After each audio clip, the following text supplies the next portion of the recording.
أما بعد فأعوذ بالله من الشيطان الرجيم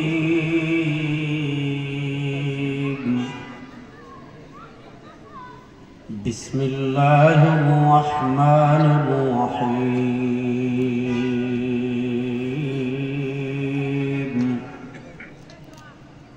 فاسألوا أهل الذكر إن كنتم لا تعلمون بارك الله لنا ولكم في القرآن العظيم ونفعنا وإياكم بالآيات والذكر الحكيم وقال رسول الله صلى الله عليه وسلم الإسلام يعلو ولا يعلى أو كما قال عليه الصلاة والسلام আল্লাহ রাব্বুল ইজ্জত ওয়াল জালালের লাখো কোটি শুকরিয়া আদায় করছি। আল্লাহ তাআলা আমাদেরকে অত্যন্ত দয়া করে মায়া করে স্বপ্নছায়া ফাউন্ডেশনের উদ্যোগে আজকের এই প্রথম বার্ষিক ওয়াজ মাহফিলে কবিরাজপুর ফুটবল খেলার মাঠ কবিরাজপুর রাজের মাদারি বলে আল্লাহ তাআলা আমাদেরকে আপনাদের এলাকার মোটামুটি শীত পড়ে গিয়েছে। ঢাকায় কিন্তু এই কালকে গিয়েছিলাম জালাকাটি জানাজায় রাতে। আমাদের আল্লামা নুরুল হুদা ফয়েজি রাহিমাহুল্লাহ তিনি ইন্তেকাল করেছিলেন। তো পর্দা পড়ে দেওয়ার পর দেখলাম যে শীত মাশাআল্লাহ চলে আসছে। এখানে এসে দেখতেছি আপনারা যেভাবে মাশাআল্লাহ একদম মাঘ মাসের শীতের মতো একটু নাড়াচাড়া দিয়ে বসেন। এই শীতে যদি আপনারা কাবু হয়ে যান তাহলে কেমনে হবে বলেন তো? আল্লাহ তাআলা আমাদেরকে এই কুয়াশা পড়া শুরু হয়েছে মাত্র, এর মধ্যে আল্লাহ আমাদেরকে এই হালকায় মজমায় এই দিন মজলিসে আসার তৌফিক দান করেছেন। আমরা সবাই একবার পড়ছি আলহামদুলিল্লাহ। এখানে কি পেমেন্ট করার দরকার আছে বলেন? টাকাও চাইনি পয়সাও চাইনি রে ভাই। আল্লাহ রাসূল সাল্লাল্লাহু আলাইহি ওয়াসাল্লাম বলেছেন আমার কোন উম্মত যদি একবার সুবহানাল্লাহ পড়ে একবার আলহামদুলিল্লাহ পড়ে তামলা মা বাইনাস সামাই ওয়াল আরদ, আসমান জমিনের যে খালি জায়গা আছে সেটা আল্লাহ নেকি দিয়ে ভরে দেয়। সুবহানাল্লাহ। এবার একবার মন খুলে সুবহানাল্লাহ তো বলছেন, এবার একবার মন খুলে জোরে সবাই বলেন আলহামদুলিল্লাহ। হাদিস বলায় সুবহানাল্লাহ বললেন সাথে আলহামদুলিল্লাহ হয়ে গিয়েছে। আমার আগে আমার উস্তাদ মুহতারাম হযরত মাওলানা মুফতি সাখাওয়াত হোসেন রাজি হাফিজাহুল্লাহ অত্যন্ত গুরুত্বপূর্ণ আলোচনা করেছেন। আমি যেহেতু এখানে তরুণ বেশি এবং আয়োজকদের মধ্যে দেখলাম তরুণদের প্রাধান্য বেশি, আমি আপনাদেরকে প্রথমত আখিরুজ জামান নিয়ে দু চারটা কথা বলবো, শেষ জামানা নিয়ে, তারপর আমাদের করণীয় সম্পর্কে আরো দু চারটা কথা বলে আপনাদের থেকে বিদায় নেব। আমাদের বিশ্বাসের একটা মৌলিক জায়গা হলো আমরা বিশ্বাস করি পৃথিবীর সমাপ্তি আছে, পৃথিবী একদিন শেষ হয়ে যাবে। আল্লাহ তাআলা পবিত্র কোরআনে সূরাতুল কাসাসে স্পষ্ট ভাষায় বলেছেন কুল্লু শাইইন হালিকুন ইল্লা ওয়াজহা আই মুলকা। আসমান জমিন চন্দ্র সূর্য গ্রহ নক্ষত্র মানুষ জিন ফেরেশতা সবাই একদিন শেষ হবে, পরে আবার উঠবে, ঠিক আছে, কিন্তু সবার সমাপ্তি আছে। ইল্লা ওয়াজহা, চিরস্থায়ী থাকবেন একমাত্র কে? আল্লাহ। যারা বলেন চিরস্থায়ী থাকবেন একমাত্র কে? আল্লাহ ছাড়া আর কোনো কিছু চিরস্থায়ী নেই। আমি যে কথাটা আপনাকে বলতে চাচ্ছি, আমরা বিশ্বাস করি পৃথিবী একদিন শেষ হয়ে যাবে। এজন্য আপনি যদি বুঝে বুঝে কোরআন শরীফ পড়েন তাহলে দেখবেন আল্লাহ তাআলা পৃথিবী ধ্বংসের চিত্রকল্প কোরআনে বর্ণনা করেছেন। আসমান কেমনে ভাঙবে, জমিন কেমনে নিঃশেষ হবে, পাহাড় কেমনে শেষ হবে, ইদাস সামাউ শাক্কাত ইদাস সামাউ ফাতারাত। আল্লাহ আসমান ধ্বংসের কাহিনী বর্ণনা করছেন। এই বিশাল সমুদ্র থাকবে না, ওয়া ইদাল বিহার ফুজ্জিরাত ওয়া ইদাল বিহার সুজ্জিরাত। এই যে পাহাড় দেখেন না, ওয়া তাকুনুল জিবাল কাল ইহনিল মানফুস, তুলার মতো উড়ে যাবে পাহাড়। এই জমিন দেখেন, ইদা জুলজিলাতিল আরদু জিলজালাহা ওয়া আখরাজাতিল আরদু আসকালাহা ওয়া ক্বালাল ইনসানু মা লাহা, প্রচন্ড ভূমিকম্পে জমিন কেঁপে উঠবে, এমন ভূমিকম্প হবে সব এলোপাতার হয়ে যাবে। আমরা বিশ্বাস করি, আমাদের ঈমান, আমাদের আকীদা ওয়াল বা'স বা'দাল মাউত, পৃথিবীর সমাপ্তি আছে, আমাদের মৃত্যু আছে, আমাদের মৃত্যুর পর আরেকটা জীবন আছে। আমাদের মৃত্যুর পর আরেকটা জীবন আছে না নাই? আছে। বলেন না, আমাদের মৃত্যুর পর আরেকটা জীবন আছে না নাই? তাহলে কিয়ামত আমরা বিশ্বাস করি কি করি না? আপনি যদি কোরআনুল কারীম পড়েন দেখবেন আল্লাহ তাআলা এত বেশি কিয়ামতের কথা বলেছেন। রাসূল সাল্লাল্লাহু আলাইহি ওয়াসাল্লাম হাদিসে এত বেশি কিয়ামত, জান্নাত, জাহান্নাম বা আহকামের আয়াত তো কম, কোরআনুল কারীমে দেখবেন আল্লাহ আহকাম বর্ণনা করেছেন কম, আল্লাহ কিসাস বর্ণনা করেছেন। পূর্ববর্তী নবীদের ঘটনা, আল্লাহ তাদেরকে কেমনে সাহায্য করেছেন, পূর্ববর্তী উম্মাহকে আল্লাহ কেমনে ধ্বংস করে দিয়েছেন, পূর্ববর্তী কোন নবীর উপর আল্লাহ কি বিপদ দিয়েছেন, তাকে কি সহযোগিতা করেছেন, তার সম্প্রদায় তাকে কি অসহযোগিতা করার কারণে কেমনে আল্লাহ তাকে ধ্বংস করেছেন। দেখবেন কোরআনুল কারীমে আল্লাহ এক একটা সূরা, নাহনু নাকুসু আলাইকা আহসানাল কাসাস, আল্লাহ ইউসুফের ঘটনা বলেন, হুদের ঘটনা বলেন, মুসার ঘটনা বলেন, লূতের ঘটনা বলেন, ইব্রাহিমের ঘটনা বলেন, মুসার ঘটনা বলেন, ঈসার ঘটনা বলেন, জাকারিয়ার ঘটনা বলেন, দাউদের ঘটনা বলেন, আইয়ুবের ঘটনা বলেন, নূহের ঘটনা বলেন।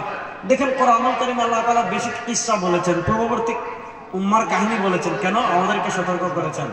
তো এক সাহাবী, তার মনে সন্দেহ হয়েছে, ইমাম মুসলিম রাহিমাহুল্লাহ হাদিসটা মুসলিম শরীফে এনেছেন। এক সাহাবী আল্লাহ রাসূল সাল্লাল্লাহু আলাইহি ওয়াসাল্লামকে জিজ্ঞাসা করেছেন, ইয়া রাসূলুল্লাহ মাতা তাকুমুস সাআহ, ওগো আল্লাহর নবী, কোরআনুল কারীমের পাতায় পাতায় পাতায় পাতায় আল্লাহ তাআলা পৃথিবী ধ্বংসের বর্ণনা করেছেন।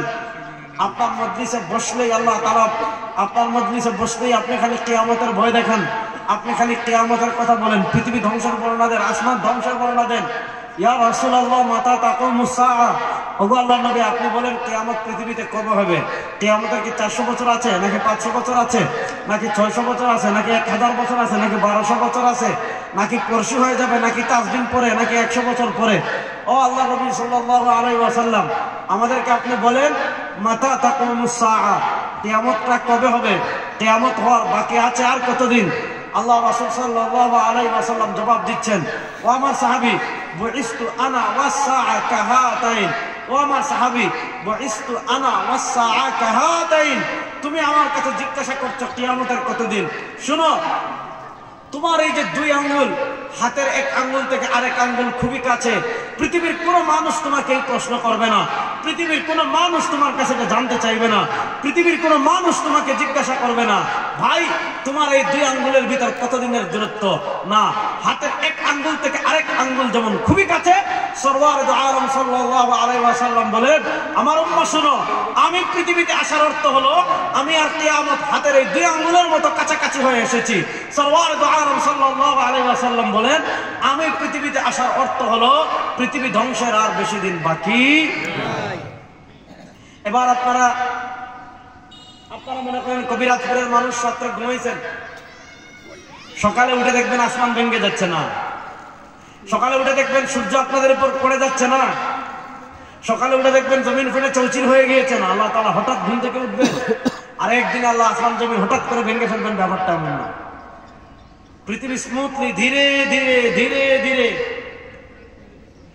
পৃথিবীতে যখন সূর্য উঠে, দুপুরে সূর্যের প্রচন্ড তেজ থাকে, সূর্য ডুবে যাওয়ার সময় যখন আসে, মানুষ আগ থেকে বুঝতে পারে সূর্য ডুবে যাওয়ার আর বেশি সময় বাকি নেই। আস্তে আস্তে আস্তে আস্তে আস্তে আস্তে সূর্যের তেজ কমতে থাকে আর মানুষের ছায়া বাড়তে থাকে। যত আপনার ছায়া লম্বা হবে আপনি বুঝবেন সূর্য ডুবার আর বেশি দিন বাকি নেই। তো পৃথিবী যখন ধ্বংসের শেষ সময় চলে আসবে, হঠাৎ করে একদিন আল্লাহ সব ভেঙাবেন না, ধীরে ধীরে ধীরে ধীরে আল্লাহ তাআলা পৃথিবীতে কিছু বিষয় সংগঠিত করবেন।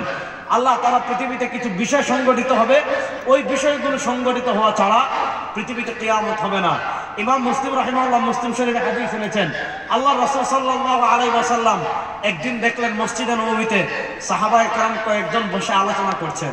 আল্লাহ রাসূল সাল্লাল্লাহু আলাইহি ওয়াসাল্লাম তাদেরকে জিজ্ঞাসা করলেন, মা তাতাযাকারু ইয়া আসহাবি, মা তাতাযাকারু ইয়া আসহাবি, ও আমার সাহাবায়ে কেরাম তোমরা কিসের আলোচনা করছো? আল্লাহ রাসূল সাল্লাল্লাহু আলাইহি ওয়াসাল্লাম জবাব দিচ্ছেন, ইয়া রাসূলুল্লাহ, আল্লাহ রাসূল সাল্লাল্লাহু আলাইহি ওয়াসাল্লামের সাহাবায়ে কেরাম জবাব দিচ্ছেন, ইয়া রাসূলুল্লাহ ইন্না নাযকুরুস সাআ, ওগো আল্লাহর নবী আমরা কিয়ামতের আলোচনা করি। আপনার কোরআনের পাতায় পাতায় আল্লাহ কিয়ামতের ঘটনা বর্ণনা করেছেন।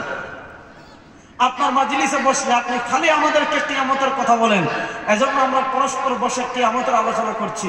আল্লাহ রাসূল সাল্লাল্লাহু আলাইহি ওয়াসাল্লাম বলেন, ইন্নাহা লান তাকুমা হাত্তা তারাউ 10 আয়াত, ইন্নাহা লান তাকুমা হাত্তা তারাউ 10 আয়াত।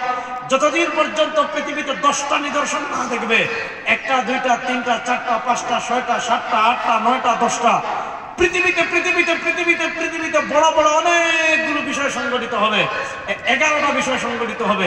এই 11টার 10টা হলো এই হাদিসে, আর সাথে আরেকটা হলো ইমাম মাহদী আসবেন দুনিয়াতে। এই 11টা বিষয় যতদিন পৃথিবীতে সংগঠিত না হবে ততদিন পৃথিবীতে কিয়ামত হবে না। এই 11টা বিষয় সংগঠিত হবে, তারপর পৃথিবীতে কিয়ামত আসবে। ইমাম মাহদী আসবেন, খুরুজুদ দাজ্জাল, দাজ্জাল বের হবে, নুজুল ঈসা, ঈসা আলাইহিস সালাম আসমান থেকে নামবেন, খুরুজ ইয়াজুজ ওয়া মাজুজ, ইয়াজুজ মাজুজ বের হবে, খুরুজ দাব্বাতিল আরদ, মক্কার সাফা মারওয়ার পাহাড় থেকে দাব্বাতুল আরদ বের হবে, তুলুউশ শামসি মিন মাগরিবিহা, সূর্য উঠবে পশ্চিম দিক থেকে, সালাসু খাসফিন ফিল আরদি, পৃথিবীতে 3টা ভূমিকম্প হবে, খাসফুন ফিল মাশরিকি, একটা হবে পৃথিবীর পূর্ব প্রান্তে, ওয়া খাসফুন ফিল মাশরিক মাগরিবি, আরেকটা হবে পৃথিবীর পশ্চিম প্রান্তে, ওয়া খাসফুন ফি জাজিরাতিল আরব, আরেকটা ভূমিকম্প হবে পৃথিবীর মধ্যভাগে। এই 3 ভূমিকম্প দিয়ে আল্লাহ পৃথিবী ধ্বংস করে দিবেন। সর্বশেষ খুরুজুন নার একটা আগুন বের হবে, ওই আগুন সারা মানুষকে কবর থেকে যখন উঠবে, ওই আগুন সবাইকে হাকিয়ে হাসরের মাঠে নিয়ে যাবে। এই বিষয়গুলো পৃথিবীতে যতদিন সংগঠিত না হবে, মাহদী আসবেন, দাজ্জাল আসবে, আল মালহামাতুল কুবরা, ইহুদিদের সাথে মুসলমানদের চূড়ান্ত লড়াই হবে, আধিপত্যবাদী হিন্দু শক্তির বিরুদ্ধে চূড়ান্ত লড়াই হবে, ইহুদিবাদী আধিপত্যবাদী শক্তির বিরুদ্ধে চূড়ান্ত লড়াই হবে। যতদিন পর্যন্ত আমরা হিন্দুবাদী আধিপত্যবাদী শক্তিকে পরাজিত করব না, ততদিন পর্যন্ত মুসলমান ইহুদিবাদী আধিপত্যবাদী শক্তিকে পৃথিবী থেকে বিনাশ করবে না, ততদিন পর্যন্ত পৃথিবীতে কিয়ামত হবে না। ততদিন পর্যন্ত পৃথিবীতে কিয়ামত হবে না। এজন্য আমার যুবকদেরকে বলবো, প্রস্তুতি নেন ইনশাআল্লাহ। হাত তুলে বলেন ইনশাআল্লাহ। ইনশাআল্লাহ বলেন ইনশাআল্লাহ। সামনে সময় আসছে, ভাদ্র মাসের কুত্তারে যেভাবে পিটায় এভাবে ইহুদিদেরকে পিটাবো। আমাদের গাজায় যত ফোঁটা রক্ত ঝরেছে, ফিলিস্তিনে যত ফোঁটা রক্ত ঝরেছে, পবিত্র ভূমিতে যত ফোঁটা রক্ত ঝরেছে, সময় আসতেছে ইসরায়েলি ইহুদিদের কুত্তার মতো পিটিয়ে তাদের বুক ছিন্ন করে প্রত্যেক ফোঁটা রক্তের বদলা নেওয়া হবে ইনশাআল্লাহ বলেন ইনশাআল্লাহ। এই জন্য আমি আমার বক্তৃতায় আপনাদেরকে উৎসাহিত করার জন্য হিসাব সহজ করে বলি, ভাই গত 100 বছর তারা মারছে, 100 বছর আমরা মারবো ইনশাআল্লাহ। জোরে বলেন না ইনশাআল্লাহ ইনশাআল্লাহ। গত 100 বছর মাইর খাইছি, 100 বছর মার দিব ইনশাআল্লাহ ইনশাআল্লাহ। গত 100 বছর পরাজিত হয়েছে, এই 100 বছর আমাদের বিজয়কে কেউ আটকাই রাখতে পারবে না ইনশাআল্লাহ ইনশাআল্লাহ। গত 100 বছর পৃথিবীর প্রান্ত প্রান্ত থেকে বিভিন্ন রাষ্ট্র থেকে ইসলামের পতাকাকে তারা নামিয়ে দিয়েছে, ধর্মনিরপেক্ষতা চাপিয়েছে, আব্রাহাম লিঙ্কনকে চাপিয়েছে, সোশ্যালিজমকে চাপিয়েছে, সমাজতন্ত্রকে চাপিয়েছে, কমিউনিজমকে চাপিয়েছে। গত 100 বছরে তারা পৃথিবীর প্রান্তে প্রান্তে ইসলামের পতাকাকে পরাজিত করেছে। রব্বে কাবার কসম করে বলছি, এই শতাব্দীতে ইসলামের বিজয়কে কেউ আটকাই রাখতে পারবে না ইনশাআল্লাহ। প্রস্তুত আছেন তো যুবক? ইনশাআল্লাহ। সবাই বলেন না ইনশাআল্লাহ ইনশাআল্লাহ। এই জন্য শুনে আমি আপনাদেরকে স্পষ্ট ভাষায় যে কয়েকটা কথা বলবো বলছি। লম্বা কথা আমি বলি না, খুব সহজ করে কয়েকটা মেসেজ দিব। এর ভিতরে সাউন্ডটা ঠিক করে রাখবেন, আর এই বক্সগুলো বন্ধ করে দিন তো। বক্স লাগবে না ভাই, আর কি মানে মনে হচ্ছে যে কিরকম লাগতেছে, সহজ করে দেন ভাই, কিচ্ছু লাগবে না, খালি সাউন্ডটা দেন। আর মাইক না থাকলে ওয়াজ হবে ইনশাআল্লাহ। যখন মাইক ছিল না তখন ওয়াজ পৃথিবীতে ছিল কি ছিল না? যখন মাইক ছিল না তখন পৃথিবীতে ওয়াজ ছিল কি ছিল না? এখন মাইক না থাকলে ওয়াজ হবে ইনশাআল্লাহ। সবাই বলেন না ইনশাআল্লাহ। আমি যে কথাটা বলতে চাচ্ছি ভালো করে বুঝেন। এই 11টা বিষয়কে পরিভাষায় বলে আশরাতুস সাআতিল কুবরা, কিয়ামতের বড় বড় আলামত। দেখেন, গাজায় আমাদের আবেগের জায়গা, ফিলিস্তিন আমাদের ভাই আগের মতো আগে ভালো ছিল, গাজা আমাদের আবেগ, ফিলিস্তিন আমাদের আবেগ। ফিলিস্তিনের প্রতি আমাদের আবেগ আছে না নাই? ফিলিস্তিনের প্রতি আমাদের ভালোবাসা আছে না নাই? মসজিদে আকসার প্রতি আমাদের ভালোবাসা আছে না নাই? দেখেন ইহুদিরা কেমন প্রস্তুতি নিচ্ছে, যুবকরা শুনেন। আপনারা যারা টুইটার চালান অনেকে দেখেছেন, বা একটা মনে করতেন, হ্যাঁ ভাই একটা মনে করতেন, কানে আওয়াজ আসছে। এক ইসরায়েলের সুলজারের বক্তব্য ভাইরাল হয়েছে, মনোযোগ। তাকে সাংবাদিক জিজ্ঞাসা করেছে, গাজাকে তোমরা এভাবে মাটির সাথে মিশিয়ে দিচ্ছ কেন? গাজার মনে করেন 92% কিছুই নাই, বিল্ডিং মাটির সাথে মিশিয়ে দিয়েছে, হাসপাতাল মাটির সাথে মিশিয়ে দিয়েছে, মসজিদ মাদ্রাসার সাথে মিশিয়ে দিয়েছে, বাসা বাড়ি 92% মাটির সাথে মিশিয়ে দিয়েছে, রাস্তাঘাট নাই, বিদ্যুৎ নাই, পানি নাই, ইন্টারনেট নাই, কিচ্ছু নাই। পৃথিবীর সবচেয়ে বিপর্যস্ত যে এলাকা এখন আছে, পৃথিবীর সবচেয়ে বেশি মানবাধিকার যেখানে লঙ্ঘিত হয়েছে সেটা হলো গাজা। আপনি দেখেন, একটা জিনিস মাথায় বসাবেন, পৃথিবীতে বাংলাদেশের আমেরিকা থেকে যারা এসে আমাদেরকে মানবাধিকার শেখাতে চায়, জাতিসংঘের নামে আমাদেরকে বিভিন্ন এনজিওর নামে মানবাধিকার শেখাতে চায়, তাদেরকে প্রশ্ন করেন, ভাই আমাদের বাংলাদেশে তো মানবাধিকার লঙ্ঘিত হচ্ছে না, তোমরা মানবাধিকারের সেবক হয়ে বাংলাদেশে আসো। গাজায় যখন 2 বছরে 65,000 মুসলমানকে খুন করা হলো, মসজিদে হামলা করা হলো, মাদ্রাসায় হামলা করা হলো, বিল্ডিংয়ে হামলা করা হলো, হাসপাতালে হামলা করা হলো, মুসলমানদের শহরকে ধসিয়ে দেওয়া হলো, সব শেষ করে যখন গাজাকে রক্তের সাথে মিশিয়ে দেওয়া হলো, তখন তোমাদের মানবাধিকার কোথায় ছিল? শুনেন, পৃথিবীতে কারো কাছ থেকে আমাদের মানবাধিকার শিখতে হবে না, পৃথিবীর কারো কাছ থেকে আমাদেরকে শান্তি শিখতে হবে না। আমি স্পষ্ট ভাষায় বলি, পৃথিবীতে যারা শান্তির ফেরি করে বেড়ায় এগুলা সব পৃথিবীর মোস্ট ওয়ান্টেড শয়তান এবং সন্ত্রাসী। আপনি দেখবেন মুসলমানরা পৃথিবীর কোথাও যদি শক্তিশালী হয়ে দাঁড়ায়, সেখানে তারা শান্তির কথা বলে, সেখানে তারা সন্ত্রাসের বিরুদ্ধে কথা বলে। আফগানিস্তানে তালেবানরা শক্তিশালী হলে তারা তালেবানকে সন্ত্রাসী বলে। প্রশ্ন হলো, ইসলামকে তোমরা কেন সন্ত্রাসী বলো না? ইসরায়েলকে কেন সন্ত্রাসী বলো না? পৃথিবীর যারা মুসলমানদেরকে হত্যা করে তাদেরকে কেন সন্ত্রাসী বলো না? বুঝা গেল, ফতোয়া শুধু মুসলমানদের জন্য। ওই তামাশা এই শতাব্দীতে আর চলবে না ইনশাআল্লাহ। শুনেন, ইসরায়েলের সৈন্যরা লাগাতার দিন নাই, রাত নাই, সকাল নাই, সন্ধ্যা নাই, 2023 সালের 7 অক্টোবর যে তুফান আল আকসা শুরু হয়েছিল, বোম মারতেছে, বোম মারতেছে, বোম মারতেছে। কোনো করে বাড়ি নাই, মাটির সাথে মিশে গিয়েছে, ওইটা তো আবার বোম মারতেছে। এক সাংবাদিক জিজ্ঞেস করলো যে তোমরা গাজাকে এইভাবে মাটির সাথে মিশিয়ে দিচ্ছ কেন? ইসরায়েলি সেনাপতি বলেছে যে আমরা আমাদের মহান নেতা, মনোযোগ, আমরা আমাদের মহান নেতা যিনি আসবেন তার জন্য গাজার সবকিছু মাটির সাথে মিশিয়ে আমাদের মহান নেতার জন্য গাজাকে প্রস্তুত করছি। তাদের মহান নেতাকে জানেন? মহান নেতা হলো মাসিহুদ দাজ্জাল, কানা দাজ্জাল। অর্থাৎ তারা এখনো দাজ্জালের প্রস্তুতি এখন থেকে নিচ্ছে। আর আমরা ইনশাআল্লাহ ঈসা আলাইহিস সালামের অপেক্ষা করব না। এই শতাব্দীতে ইনশাআল্লাহ বাইতুল মাকদিস আবার আমাদের হবে ইনশাআল্লাহ। ইনশাআল্লাহ বলেন, ইনশাআল্লাহ। ইনশাআল্লাহটা আসতে বলেন, ইনশাআল্লাহ। ইনশাআল্লাহ। আজ থেকে 1 বছর আগে যখন জয় বাংলা কইতেন, মাদারীপুর থেকে শোনা যেত ইনশাআল্লাহ। হাত তুলে বলেন ইনশাআল্লাহ, ইনশাআল্লাহ। আমি আপনাদেরকে একটা গল্প বলি, মুসলমানদের ঈমান কেমন বুঝবেন। আমাদের যেমন এদিকে তো কম, সিলেট জাফলং গেছেন, কে কে দেখে হাত তুলেন তো। এত মানুষ, বাংলাদেশের মানুষ আর কিছু না থাকে, ঘুরার মধ্যে এক নম্বর, যত আকামে আছে এক নম্বর। ওখানে ভাই কিচ্ছু নেই, যা আছে সব ইন্ডিয়ায়, বাংলাদেশে কি নেই? কিছুই নেই। আপনি যদি জাফলংয়ে যান দেখবেন ওই পারে হইল ডাউকি ইন্ডিয়া, আর এই পারে হলো তামাবিল সিলেট। আপনি যে কোনো ইন্ডিয়ার সীমান্ত দেখেছেন এরকম কে কে আছেন? বাংলাদেশের সাথে ইন্ডিয়া মোটামুটি সবাই দেখছে। গাজা যে ভূখণ্ডে এই 2 বছর ইসরায়েল আগ্রাসন চালাইল, ওপারে হলো গাজা, আর এই পারে একটা মুসলিম রাষ্ট্র আছে। আমি অনেক সময় কষ্ট করে বলি, কথাগুলো বলি, শুনেন। আমরা অনেক সময় আমরা হতাশ হয়ে যাই যে হায় হায় এত মার খাচ্ছি, আল্লাহ কি করতেছেন? গাজা এরকম মার খাচ্ছি, কাশ্মীরে মার খাচ্ছি, মায়ানমারে মার খাচ্ছি, ইয়ামানে মার খাচ্ছি, লেবাননে মার খাচ্ছি, বসনি হার্জেগোভিনায় মার খাচ্ছি, লিবিয়ায় মার খাচ্ছি, আফ্রিকায় মার খাচ্ছি, উইগুরে মার খাচ্ছি, আফগানে কিছুদিন আগে খাইলাম, ইরাকেও খাইলাম, বাংলাদেশে তার সমানে খাইতেছি। কথা ভালো করে বুঝেন, মাঝে মাঝে আপনার প্রশ্ন আসে না যে আসলে মুসলমানরা এত মার খায় আল্লাহ কি করে? দেখেন আল্লাহরে দোষ দেওয়ার কোনো সুযোগ নেই ভাই। আল্লাহ এই শতাব্দীতে যা আপনাদেরকে দিছে ভালো করে বুঝেন। আল্লাহ এই শতাব্দীতে আপনাদেরকে কি দেয় নাই? আল্লাহ আপনাদেরকে 250 কোটি সংখ্যা দিছে।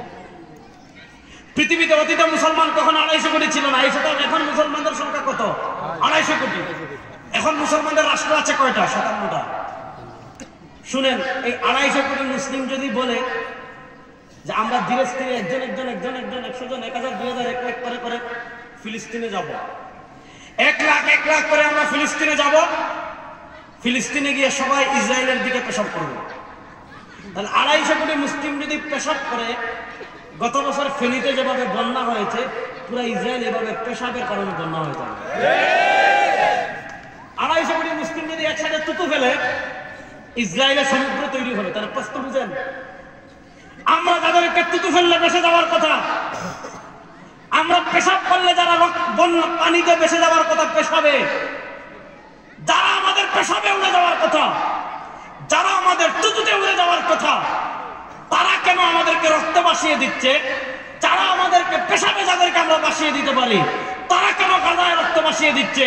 তারা কেন রামাল্লায় রক্ত ভাসিয়ে দিচ্ছে? তারা কেন পবিত্র ভূমিতে রক্ত ভাসিয়ে দিচ্ছে?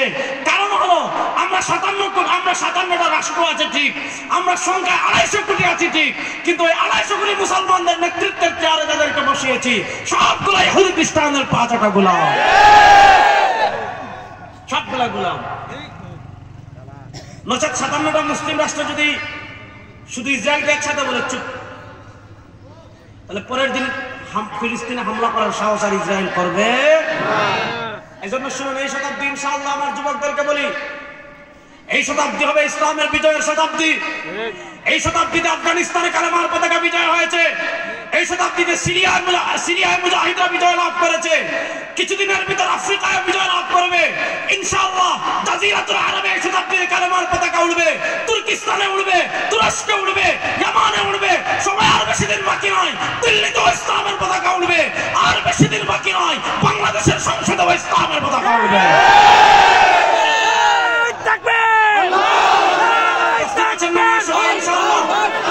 54 বছর নানা তন্ত্রমন্ত্র বাংলাদেশে দেখেছেন, 54 বছর দম্ভ নিরপেক্ষতা দেখেছেন, গণতন্ত্র দেখেছেন, সাতার মাতার যত তন্ত্রমন্ত্র বাংলাদেশে ব্যক্ত হয়েছে সবগুলোকে পায়ের তলায় পিষ্ট করে আল্লাহর কোরআনকে রাষ্ট্র ক্ষমতায় নেওয়ার জন্য প্রস্তুত আছেন না? আল্লাহ সবাইকে কবুল করুক, জোরে বলেন না আমিন। এই শতাব্দী হবে আমাদের নেতৃত্বের ইনশাআল্লাহ। মুসলমানদের চেয়ারে বসে মুসলমানদের পকেটের টাকায় যারা ইহুদি খ্রিস্টানের দালালি করবে, পৃথিবীর কোন ভূখণ্ডে আমরা তাদেরকে ক্ষমতার চেয়ারে বসাবো না। একমত আছো তো যুবকরা? ইনশাআল্লাহ আমাদের পকেটের টাকায়, আমাদের ট্যাক্সের টাকায়, আমাদের গ্রামের টাকায়, আমাদের ক্ষমতায় বসে ইসরায়েলের দালালি করবে, আমেরিকার দালালি করবে, ভারতের দালালি করবে, ওই দালালদেরকে আর ক্ষমতায় দেখতে চাই না। একমত আছেন তো? ইনশাআল্লাহ। এখন সমস্যার জায়গাটা আমি আপনাদেরকে বুঝাই, ভালো করে বুঝবেন। আপনি দেখেন, এটা কলম দেন আছে না? এখন তো মোবাইল আসছে, কলম নাই অনেকের কাছে। এই দেখেন, এই মনে করেন এটা হলো ফিলিস্তিন। হ্যাঁ, এটা হলো ফিলিস্তিন। ফিলিস্তিনের চারপাশে কারা? শুধু এক কোনায় পাবেন ইসরায়েল, বাকি সব দিকে মুসলিম। জর্ডানকে পাবেন, মিশরকে পাবেন, আশেপাশে সৌদি আরবকে পাবেন, কুয়েতকে পাবেন, কাতারকে পাবেন, বাহরাইনকে পাবেন, হ্যাঁ, এরপরে আপনার মিশরকে পাবেন, সব মুসলিম রাষ্ট্র। আপনার প্রশ্ন, এতগুলো মুসলিম রাষ্ট্রের ভিতর যে ইহুদিদেরকে আমরা 1300 বছর পিটাইলাম, এই 71 বছর থেকে তারা আমাদেরকে পিটাচ্ছে, কিছুদিনের ভিতর আবার অভিযান শুরু হচ্ছে ইনশাআল্লাহ। ভয় পাইতেছে দেখছেন? ইনশাআল্লাহ যুবকরা রেডি আছে তো? ইনশাআল্লাহ আল্লাহকে হাজির নাজির রেখে বলেন প্রস্তুত আছেন তো? ইনশাআল্লাহ। তাহলে প্রশ্ন হলো, এই এতগুলা মুসলিম রাষ্ট্র থাকতে মুসলমানদের পেটের ভিতর মসজিদে আকসা দখল করে ফিলিস্তিনে তারা জুলুম করার সুযোগ কেমনে পায়? কারণ হলো একটা, ওই আশেপাশে যত মুসলিম রাষ্ট্র আছে ওখানে মুসলমানদের সংখ্যা আছে ঠিক, ওখানে সুন্দর সুন্দর কিরাত আছে ঠিক, ওখানে সুন্দর সুন্দর রুমাল আছে ঠিক, এখানে নামাজে হাত বুকের উপর বাঁধবেন নাকি নাবির নিচে বাঁধবেন এটা নিয়ে সহি হাদিস আছে ঠিক, কিন্তু ক্ষমতার চেয়ারে যাদেরকে বসাইছে সব আমেরিকার দালাল, ইসরায়েলের দালাল।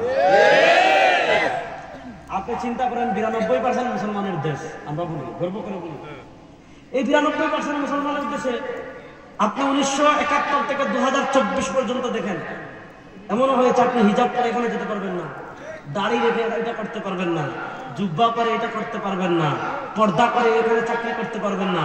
এরপরে আপনার ধর্মনিরপেক্ষতা চাপিয়ে দিয়ে আপনি এমনও হয়েছে বিভিন্ন ভার্সিটিতে কে ফজরের নামাজে যায় এটা খেয়াল করছে, যে ফজরের নামাজে যায় এটা জঙ্গি, যে টাকির নিচে প্যান্ট পরে এটা জঙ্গি। এই ধরনের তামাশা আমাদের দেশে হয়েছে কি হয় নাই?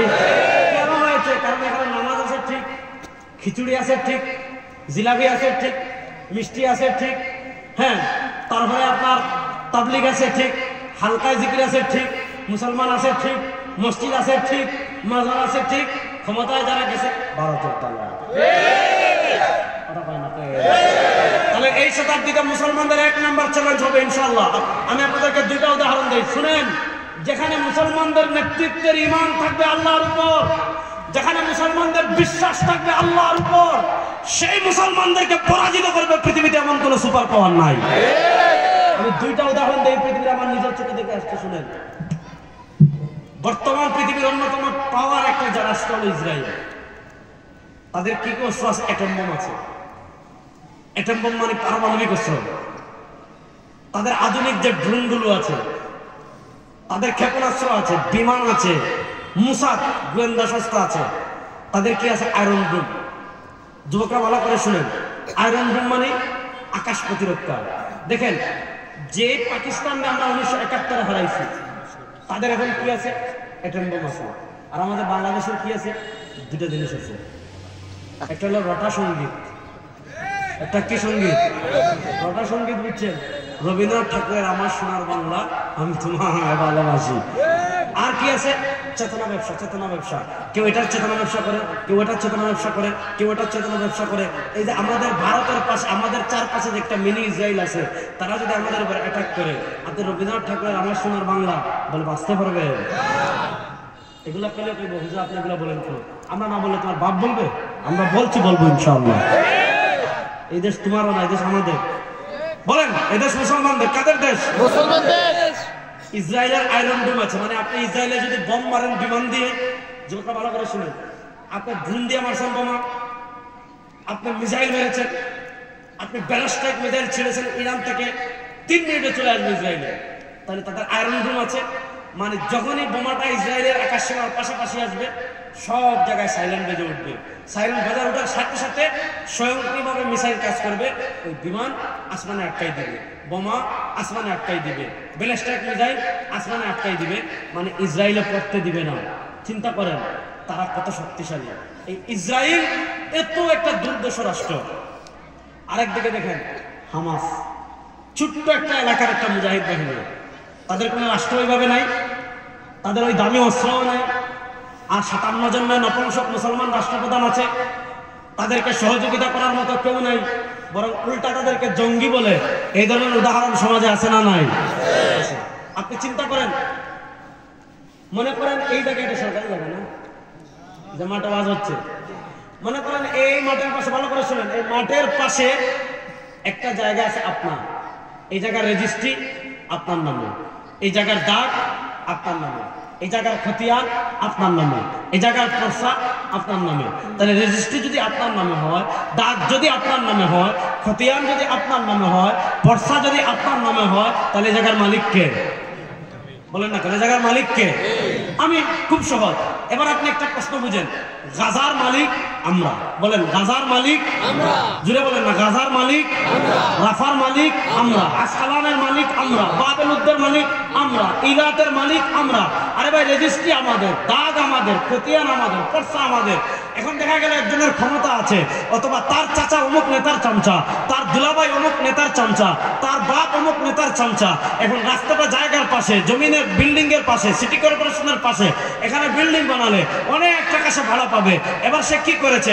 ক্ষমতা দেখিয়ে, পাওয়ার দেখিয়ে জায়গা দখল করে ফেলেছে, বাড়ি নির্মাণ করে ফেলেছে, সে নিয়মিত ভাড়াও পাচ্ছে, ওখানে বিল্ডিং করে আরাম করে সে থাকে, কিন্তু রেজিস্ট্রি তার নামে নাই, দাগ তার নামে নাই, খতিয়ান তার নামে নাই, পর্সায় তার নাম নাই। এবার বলেন, সে যদি দখল করেও ফেলে, বিল্ডিং বানিয়েও ফেলে, ভাড়া লাভও করে, ওই বাসায় সে যদি থাকেও, তারপরে এই বাড়ির বৈধ মালিক সে না, যে জায়গার মালিক সে।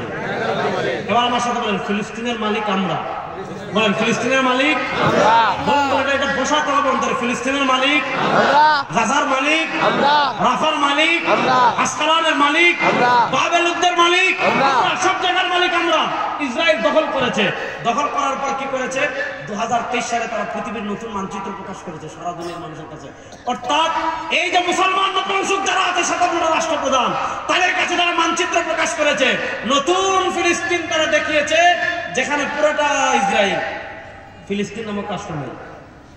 অর্থাৎ তারা বুঝিয়েছে 2023 সালের অক্টোবরের শুরুতে সারা দুনিয়ার যেটা আমাদের মতো দুর্বল ইমানের মুসলমান আছে, তাদের সবার কাছে ইসরায়েল বার্তা দিয়েছে, তোমরা রেডি থাকো, তোমাদের রাষ্ট্র আর থাকবে না, ফিলিস্তিন নামক কোনো রাষ্ট্র থাকবে না, সব ইসরায়েল দখল করে ফেলবে। তখন হামাসের মুজাহিদদের সামনে দুটা পথ ছিল, হয় পরাজয়ের জীবন, হয় পরাজয়ের জীবন বেছে নিবে। বলে, ভাই তোমরা যা ইচ্ছা তা করো, আমাদেরকে খাবার দিও, নাস্তা করে করতে দিও। আর আরেকটা ছিল, না বেটা, জায়গার মালিক আমি, জায়গার রেজিস্ট্রি আমার ভিতর, তুই আমার জমি দখল করেছিস, আবার আমাকে আমার ঘর থেকে বের করে দিয়েছিস। না, তোর কাছে পিস্তল থাকতে পারে, তোর কাছে ক্লাসিনকোভ থাকতে পারে, আমার কাছে কিছু না থাকুক, আমার কাছে তো একটা বাঁশের লাঠি আছে, যেহেতু মালিকানা আমার যতক্ষণ প্রাণ আছে, বাঁশের লাঠি দিয়ে তোর মোকাবেলা করার চেষ্টা করবো। হামাসের মুজাহিদরা দ্বিতীয় পথ গ্রহণ করেছে।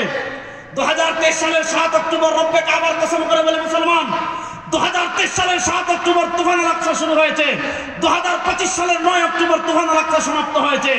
2 বছর 2 দিন যুদ্ধ হয়েছে। ইসরায়েল চেয়েছিল ফিলিস্তিনের নাম নিশানা পৃথিবী থেকে মুছে দিতে। 2 বছর যুদ্ধ হয়েছে, 65,000 মুসলমান শহীদ হয়েছে। 65,000 মুসলমানের জীবনের বিনিময়ে মুসলমানরা কি পেয়েছে? মুসলমানরা পেয়েছে, ইসরায়েল চেয়েছিল ফিলিস্তিনের নাম নিশানা মুছে দিতে। 2 বছর পর সারা দুনিয়ার মুসলমানদের কাছে, সারা দুনিয়ার মানুষের কাছে আল্লাহ তাআলা ফিলিস্তিনের নাম পৌঁছে দিয়েছেন। এখন ফিলিস্তিনের পক্ষে স্লোগান খালি মুসলমান দেয় না। আমরা ঢাকায় করেছি মার্চ ফর গাজা, দেখা যায় হিন্দুরাও আসছে, খ্রিস্টানরাও আসছে, তারা বলে ফ্রি ফ্রি প্যালেস্টাইন। আপনারা দেখেছেন জার্মানে লক্ষ মানুষ বের হয়েছে, স্লোগান দে ফ্রি ফ্রি প্যালেস্টাইন। স্পেনে লক্ষ মানুষ বের হয়েছে, স্লোগান দে ফ্রি ফ্রি প্যালেস্টাইন। নিউ ইয়র্কে লক্ষ মানুষ বের হয়েছে, স্লোগান দে ফ্রি ফ্রি প্যালেস্টাইন। বুঝা গেল যারা আল্লাহর রাস্তায় জিহাদ করার জন্য তৈরি থাকবে, তাদের নেতৃত্ব পৃথিবীর কারো কাছে মাথা নত করবে না, তাদের নেতৃত্ব টাকার কাছে বিক্রি হবে না। এদেরকে পৃথিবীর কেউ পরাজিত করতে পারবে, কেউ পারবে না। আমি আপনাদের একটা গল্প শোনাই। ফিলিস্তিনের মানুষের ঈমান কতটুকু? সুবহানাল্লাহ, সুবহানাল্লাহ বলেন না, রাষ্ট্র বলেন, একটু জোরে বলেন না সুবহানাল্লাহ। আমি 2 মাস আগে কায়রোতে গিয়েছিলাম, মিশরের কায়রোতে। কায়রো থেকে 500 কিলোমিটার দূর হবে, মনে করেন বাংলাদেশ থেকে কক্সবাজার হয়ে টেকনাফের শাহপরার দিক, এত দূরে। এটা যেমন নিভৃত গ্রাম, তাও তো বাজার আছে, বাজার টাজার নাই, একদম নিভৃত গ্রাম। ওদিকে গাজা, ওদিকে রাফা, ওদিকে ফিলিস্তিন, ওদিকে মিশর। তো প্রথম যখন যুদ্ধ শুরু হয় 2023 সালের 7 অক্টোবর, তো যখন কেউ মারাত্মক আহত হতো, অনেক সময় মিশর ওই সীমানার গেট খুলে দিত, অনেক আহত এই পারে এসে চিকিৎসা নিত। আমরা একটা বাড়িতে গেলাম, 3 তলা বাড়ি, মানে শরণার্থী শিবির। তো প্রত্যেক রুম মনে করেন 10-12 হাত হবে, বেশি বড় না, 10 হাত 10 হাত 10 হাত করে রুম, পর্দা দেওয়া, এদিকে পর্দা, এদিকে পর্দা, এদিকে পর্দা, একদিক খালি। এখানে একটা চৌকি ফেলানো, এখানে একটা চৌকি ফেলানো, এখানে একটা চৌকি ফেলানো, ভালো করে বোঝেন। পর্দা দিয়ে এখানে একটা ফ্যামিলি থাকে যারা আহত, এখানে একটা ফ্যামিলি থাকে যারা আহত, এখানে একটা ফ্যামিলি থাকে যারা আহত। এদের অবস্থা দেখলে আপনি টিকতে পারবেন না, এত বাজে অবস্থা তাদের। কিন্তু তাদের ইমানের পাওয়ারটা আমি বোঝাতে আপনাদেরকে গল্প শোনাচ্ছি। এখানে মনে করেন এরকম তাগড়া যুবক কেউ নাই ভাই। একজন যুবক পেয়েছি প্রথমে, যার বয়স হবে 27 থেকে 28 বছর। আর ফিলিস্তিনের মানুষ দেখলে আমরা এই বাংলাদেশের মানুষ কালো, নাক মোটা, কারো দাঁত বাঁকা, কারো এখানে নাই, কারো এটা নেই। পৃথিবীর তো মনে করেন আমরা তো আর এত মানে জাতিগতভাবে আমরা সুন্দর না, কালো মানুষ, লম্বা মানুষ, কালো মানুষ। ফিলিস্তিনের মানুষ দেখলে আপনার মনে হবে জান্নাত থেকে ফুলের টুকরা নেমে এসে, জান্নাত থেকে ফুল চলে আসছে, এত সুন্দর। একজন যুবক পেলাম 27 বছরের, একদম মনে করেন আমার যেরকম ধরে শেষ, তো 2 হাত কাটা 2 পা কাটা, কিছু নেই। 2 হাত বিশ্বাস করে আমি বলতেছি আমার প্রশ্ন দাঁড়িয়ে যাচ্ছে। তা 2 হাতও কাটা 2 পাও কাটা। জিজ্ঞেস করলাম কাইফা হাল, আর দিকে বললাম কি অবস্থা তোমার? সে বলতেছে ভাই আমি তো যুদ্ধে গেছি ইসরায়েলের সাথে। তো যারা তারা তখন সরাসরি যুদ্ধ হচ্ছে, সরাসরি যুদ্ধে মুসলমানদের সাথে কেউ কখনো পারে নাই, এখনো পারবে না। তো সে যখন দেখছে যে সরাসরি যুদ্ধে পারতেছে না, বিমান পাঠাইছে, বিমান। সে বলছে আমরা 6-7 জন বিশাল বাহিনী ইসরায়েলের, তো বিশাল বাহিনী যে আমরা খেদাই ফেলতেছি, তো এরা তো তাদের তো শক্তি তো আছে, কল করছে, মুহূর্তের ভিতরে যুদ্ধ বিমান চলে আসছে। এখন আমরা আশ্রয় নেওয়ার আগে আগে বোম মারছে বিমান থেকে। তো সে বললো বোমটা পড়ছে, পড়ার পর বোম পড়ার পর স্পিন্ডার চলে যায়, স্পিন্ডার তার হাতে লাগছে, পায়ে লাগছে। ডাক্তার বলছে তুমি যদি বাঁচতে চাও এখনই হাত পা কেটে দিতে হবে। আর 2 হাত কাটা 2 পা কাটা, নড়তে পারে না, একটা ইজি চেয়ারে বসে আছে। তো তার দেখে আমাদের খুব কষ্ট লাগলো। আমাদের সাথে মাওলানা মামুনুল হক সাহেবের বড় ভাই মাহজুল হক সাহেব ছিলেন। তো আমরা দোয়া করতেছি তার জন্য, তার অবস্থা দেখে। তো সবাই আমরা বাংলাদেশ থেকে গেছি, আমরা দোয়া মানে আমাদের প্রচন্ড কান্না আসছে সবাই। ওমা আমরা দোয়া করতেছি, সে আমাদের সাথে দোয়া করতেছে, কিন্তু আমরা দোয়া করতেছি, হে হাসতেছে। দোয়ার পর আমাদেরকে বলতেছে নাহনু নাযহাবু মাআকুম ফিল আকসা। এ বাঙালি ভাইরা, তোমরা পেরেশান হয় না, তোমরা আজকে কায়রোতে আসছো আমাদের জিয়ারতের জন্য। কিছুদিনের ভিতর তোমরা আমরা বাইতুল মাকদিস যাব, ওয়া নুসাল্লি ফিল আকসা ইনশাআল্লাহ, এবং তোমাদেরকে নিয়ে বাইতুল মাকদিস একসাথে নামাজ পড়বো। কে বলতেছে যার 2 হাত নাই? কে বলতেছে যার 2 পা নাই? আমরা তাগড়া জীবন, আমাদেরকে বলতেছে তোরা পেরেশান হইস না, আমাদেরকে চিন্তা করিস না, কিছুদিনের ভিতর বাইতুল মাকদিস বিজয় করব, সেখানে তোমাদেরকে নিয়ে যাব, আর তোমাদের সাথে মিলে একসাথে বাইতুল মাকদিসে নামাজ আদায় করব। রব্বে কাবার কসম করে বলি, যেই জাতির ঈমান হাত হারানোর পর আল্লাহর রাস্তায় জিহাদের স্বপ্ন দেখে, পা হারানোর পর আল্লাহর রাস্তায় স্বপ্ন দেখে, বুকে বুলেট বিদ্ধ হওয়ার পর যারা আল্লাহর রাস্তায় জিহাদের স্বপ্ন দেখে, এই জাতিকে আফগানিস্তান কেন, এই জাতিকে আমেরিকা কেন, পৃথিবীর কোন সুপার পাওয়ার সবাই মিলে পরাজিত করতে পারবে না।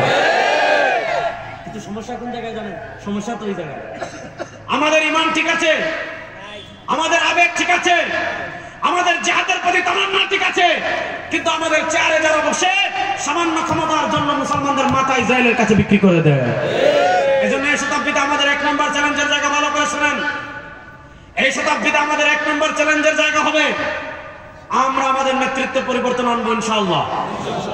বড় আস্তে বললেন ইনশাআল্লাহ, এটা জোরে বলেন না ইনশাআল্লাহ। আপনারা দেখতে পাচ্ছেন পৃথিবীর প্রান্তে প্রান্তে বিপ্লবের ঢেউ উঠেছে। সমুদ্রে ঘূর্ণিঝড় আসে, ঘূর্ণিঝড়, সমুদ্রে যখন ঘূর্ণিঝড় উঠে, সমুদ্রে ঘূর্ণিঝড় উঠলে সিগন্যাল দেয়, সতর্কতা সংকেত দেয়, সতর্কতা সংকেত দেয়, সতর্কতা সংকেত দিলে সবাইকে এলাকা ছেড়ে আশ্রয় কেন্দ্রে যেতে হয়। কেন? সমুদ্রের ঢেউ পৃথিবীর কেউ আটকে রাখতে পারে না, সমুদ্রের ঢেউ যেমন পৃথিবীর কেউ আটকে রাখতে পারে না। এই শতাব্দীতে ইনশাআল্লাহ ইসলামের বিজয়ের ঢেউ উঠেছে, এই ঢেউ পৃথিবীর কোন পরাশক্তি আটকে রাখতে পারবে না। এজন্য আমার যুবকদেরকে বলবো আপনারা প্রস্তুতি নেন, আমার মুরব্বীদেরকে বলবো আপনারা প্রস্তুতি নেন, আমার মা বোনদেরকে বলবো আপনারা প্রস্তুতি নেন। 1924 সালে উসমানী খিলাফতের পতন হয়েছে। উসমানী খিলাফতের পতনের পর থেকে আমরা ইসলামী রাষ্ট্র থেকে বঞ্চিত ছিলাম। পৃথিবীর নানা মুসলিম ভূখণ্ডে গত শতাব্দীতে আপনারা দেখেছেন, তুরস্কে 1924 সালে ইসলামকে সরিয়ে ধর্ম নিরপেক্ষতা দিয়েছে। মিশরে 1950 সালে জামাল আব্দুল নাসেরের মাধ্যমে ইসলামকে সরিয়ে ধর্ম নিরপেক্ষতা দিয়েছে। আরবের রাষ্ট্রগুলোতে খিলাফতকে বিলুপ্ত করে সেখানে আরবি জাতীয়তাবাদ দিয়েছে। 1957 সালে তিউনিসিয়ায় ধর্ম নিরপেক্ষতা দিয়েছে। 90 দশকের শেষ দিকে আপনারা দেখেছেন আপনাদের তুর্কিস্তানের যত রাষ্ট্র আছে সেখানে রাষ্ট্র ক্ষমতা থেকে ইসলামকে সরিয়ে সেখানে তারা কমিউনিজম বিপ্লব করেছে। 1972 সালে বাংলাদেশে তারা ধর্ম নিরপেক্ষতা চাপিয়ে দিয়েছে। ওই গত শতাব্দীতে মুসলমানদের রাষ্ট্র থেকে ইসলামকে সরিয়ে মুসলমানদের বিভিন্ন রাষ্ট্রে নানা তন্ত্রমন্ত্র চাপিয়ে দিয়ে নানাভাবে মুসলমানদের রক্ত প্রবাহিত করেছে। 2021 সাল থেকে পৃথিবীতে আরেকটা বাতাস বওয়া শুরু করেছে। 2021 সালে পৃথিবীতে 100 বছর পর একটা ইমারতে ইসলামিয়া প্রতিষ্ঠা হয়েছে। আল ইমারাতুল ইসলামিয়া, ইসলামী রাষ্ট্র প্রতিষ্ঠা হয়েছে আফগানিস্তানে। তার কিছুদিন পর আপনারা দেখেছেন সিরিয়ায় গত 70 বছর থেকে, গত 54 বছর থেকে আমাদের বাংলাদেশে 1971 আর সিরিয়া 1970 থেকে 2001 পর্যন্ত বাশার আল আসাদের বাপ, 2001 থেকে 2024 পর্যন্ত বাশার আল আসাদ প্রায় 6 লক্ষ সুন্নি মুসলমানকে সেখানে তারা হত্যা করেছে। আফগানিস্তানের পরই সিরিয়ার ঘটনা ঘটেছে, সিরিয়ার বাশার আল আসাদ পালিয়ে গিয়েছে। তারপর আপনারা দেখেছেন কিছুদিনের ভিতর আরেকটা সুসংবাদ পাবেন, আফ্রিকার একটা অঞ্চল আছে মালে, সেখানে ইনশাআল্লাহ কিছুদিনের ভিতর আল্লাহ রাস্তার মুজাহিদরা নতুন আরেকটা ইমাম ইসলামের প্রতিষ্ঠা করছে। আপনারা দেখেছেন তুরস্ক ধর্মনিরপেক্ষতায় ডুবে গিয়েছিল, তুরস্ক বের হয়েছে। তুর্কিস্তান রাশিয়ান আগ্রাসনে ডুবে গিয়েছিল, তুর্কিস্তান মুক্তি লাভ করেছে। জাজিরাতুল আরব মুক্তি লাভ করবে। আপনারা প্রস্তুতি নেন ইনশাআল্লাহ। আমাদের বাংলাদেশে ইসলাম বিরোধী যত